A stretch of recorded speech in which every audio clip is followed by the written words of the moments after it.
मित्रों, ज्योतिष ज्ञान के अनुसार कई ऐसे बातें सामने निकल कर आती हैं जिसमें ये देखा गया है कि किसी भी बच्चे के जन्म लेने के बाद जब उसकी कुंडली समीक्षाएं की जाती है तो उस कुंडली में कोई ग्रह दोष बाधाएं अगर होती है तो उसका प्रभाव उसके माता पिता के जीवन पर भी पड़ता है। और कई ऐसे माता पिता होते हैं जिनको पुत्री संतान जन्म लेती है तो उनके मन में उस संतान को लेकर ये सोच बनती है कि क्या इसके जन्म योग से इसे भाई का सुख प्राप्त होगा या नहीं होगा। देखिए, ये प्रश्न मुख्य होता है और इसके लिए सबसे ज़रूरी होता है कि उसकी कुंडली की समीक्षाएं की जाए। और हर माता पिता का दायित्व भी होता है कि अपने संतान के लिए, वो चाहे कन्या हो या पुत्र हो, उसके जन्म के साथ उसकी जन्म कुंडली की समीक्षा करे। किसी भी आचार्य या गुरु से उसकी समीक्षा कराने से उसके भाग्य फल की संपूर्ण जानकारी आपको मिल जाती है। आने वाले भविष्य में उसके लिए क्या ग्रह दशा क्या सही है क्या गलत है, इसकी जानकारी आपको मिल जाती है। और अगर उसके विषय में कोई छोटे मोटे उपाय होते हैं तो वो भी आप आसानी से कर सकते हैं। जैसे हर प्रकार से आप अपने बच्चों का लालन पोषण करते हैं, हर सुख सुविधाएं उन्हें देने की तमन्ना रखते हैं, प्रयास करते हैं, तो इसी प्रकार बच्चे की कुंडली योग की जानकारी से भी उसके मूल भाग्य फल की जानकारी और उसकी भाग्य सुरक्षा को भी आप कर सकते हैं।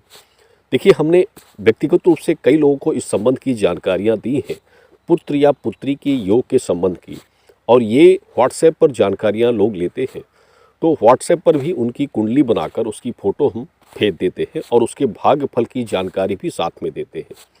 क्योंकि कई लोग थोड़े से शुल्क के और पैसों के डर से ये जानकारी नहीं लेना चाहते हैं, क्योंकि इसमें ज़रूरी क्या होता है।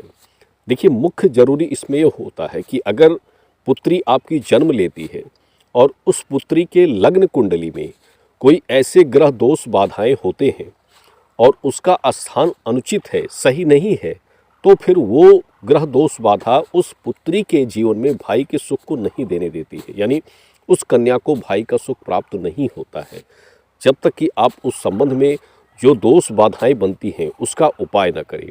ये बातें हम आपको अपने पहले की समीक्षा और गणित के हिसाब से बता रहे हैं। ये नहीं कि आपको इसलिए कह रहे हैं कि आप पुत्रियों की कुंडली समीक्षा जरूर कराएं, ये आपकी इच्छा के ऊपर है।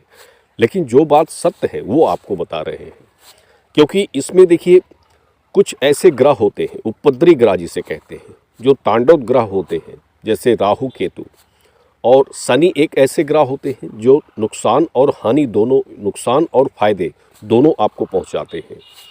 उपद्रवी ग्रह अगर स्थान उनका जैसे राहु केतु सही स्थान पर नहीं है तो उसका प्रभाव ये होगा कि उस कन्या का भविष्य सही नहीं होगा, उसके मनोदशा सही नहीं होगी, मानसिक स्थिति सही नहीं होगी, बुद्धि स्थिर नहीं होगी, शारीरिक रोग दोष बाधाएं या शारीरिक दुर्बलता, ये सब परेशानियां उसके जीवन में हो सकती हैं। और आगे उसके जीवन में जो आप सोचते हैं कि इसके बाद हमें किस संतान का सुख प्राप्त होना चाहिए, उससे भी आप वंचित रह जाते हैं। हालांकि इसमें बहुत ज़्यादा प्रयत्नशील होने की आवश्यकता किसी भी माता पिता को नहीं होती है। इसमें कुछ छोटे मोटे उपाय उस संबंध में करने होते हैं। अगर वो आप कर देते हैं तो पुत्री का भाग्य उदय भी होता है और उसके साथ ही आप जो आपकी सोच उसके बाद होती है वो भी सोच आपकी पूरी होती है। और हर माता पिता का, जैसे पहले भी हमने बताया, कि दायित्व तो होता है कि दोनों संतानों के प्रति उनको उनकी भाग्य फल की जानकारी होनी चाहिए। तो ये बातें हम आपको इसलिए बता रहे हैं क्योंकि हमने प्राय कई ऐसी कुंडलियों में पुत्रियों की देखा है और उसमें जो बाधाएं निकली हैं उसका प्रत्यक्ष प्रमाण भी हमने देखा है। हालांकि हम ये बातें आज से नहीं, कई वर्ष पहले से बता रहे हैं और ये जानकारियाँ भी दे रहे हैं। तो जो अपना एक व्यक्तिगत अनुभव इसमें बनता है वो अनुभव आपके साथ शेयर करते हैं, वो आपको बताते हैं। अब इसमें ये बातें जिनको समझ में आ जाए वो अच्छी बात है, और नहीं समझ में आती है तो उनकी इच्छा और उनकी मानसिकता होती है।